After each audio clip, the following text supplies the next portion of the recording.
নারদজি একবার তার মনের মাঝে ইচ্ছা হলো আমি বিবাহ করব। দেবর্ষিবাদ নারদ তো দেবতাদের ঋষি, বিয়ের প্রসঙ্গ আসেই না। যখন তার মনে বিবাহের বাসনা জাগলো, স্ত্রী বাসনা জাগলো, এবং কারো মধ্যে কোনো কামনা যখন আসে তখন সে শাস্ত্রকে, সাধুবাণীকে তার কামনার রঙে রাঙিয়ে নেয়। কি বলছে জানেন? নারায়ণের পাশে লক্ষ্মী থাকতে দোষ নেই, শিবের পাশে পার্বতী থাকতে দোষ নেই, রামচন্দ্রের পাশে সীতা ঠাকুরানী থাকতে দোষ নেই, আমার পাশে কেউ থাকলে দোষ কি? যুক্তি খুঁজে পেয়েছে। তার মানে যখন কোনো কামনা আমাদের মধ্যে আসে তখন শাস্ত্রকে, সাধুবাণীকে আমাদের কামনার রঙে রাঙিয়ে নেই, আমরা সাপোর্ট করি নাই। তখন বলছেন, আচ্ছা বিবাহ যে করবো এটা তো যাকে তাকে জানানো যাবে না, গোবিন্দকেই জানায়।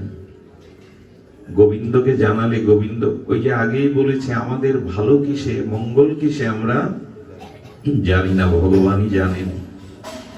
গোবিন্দ তখন বললেন, নারদ তোমার বিয়ের বাসনা জেগেছে, কিন্তু গোবিন্দ মনে মনে বললেন নারদকে বিবাহ দেওয়া যাবে না।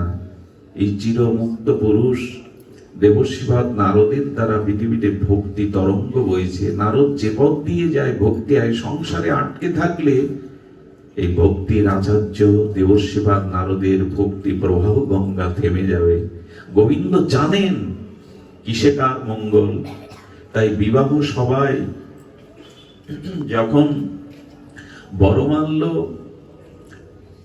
স্বয়ম্বর সবাই গেলেন, নারদ নিজেকে সাজিয়ে, গোবিন্দ তার মুখটা বানরের মুখ করে দিলেন। আমার মুখকে আমি দেখতে পাই, নারদের মুখটা গোবিন্দ বানর, পোড়া বানরের মুখ করে দিলেন। ওর গলায় কে মালা দেবে? স্বয়ম্বর সবাই তখন গোবিন্দের গলায় মালা পড়লো। নারদ এত রেগে গেলেন, ক্ষোভে দুঃখে কাঁদতে কাঁদতে গোবিন্দকে অভিশাপ দিয়ে দিলেন, আমার কাছ থেকে যেমন আমার স্ত্রী কেড়ে নিলে হনুমান বানিয়ে, বানর বানিয়ে, তোমাকে ওই স্ত্রী হারা হতে হবে, এই অভিশাপ দিলাম আমি। গোবিন্দ কি বলেছিলেন জানেন?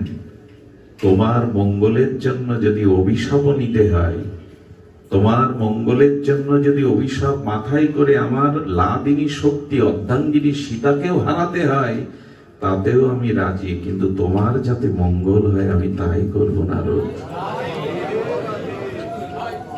তুমি আজকে অল্প সময় কাঁদছো, তোমাকে মনের মতো স্ত্রী দেয়নি বলে, কিন্তু বিবাহ করলে তোমাকে সারা জীবন কাঁদতে হতো। এটা আমি ভালো বুঝি।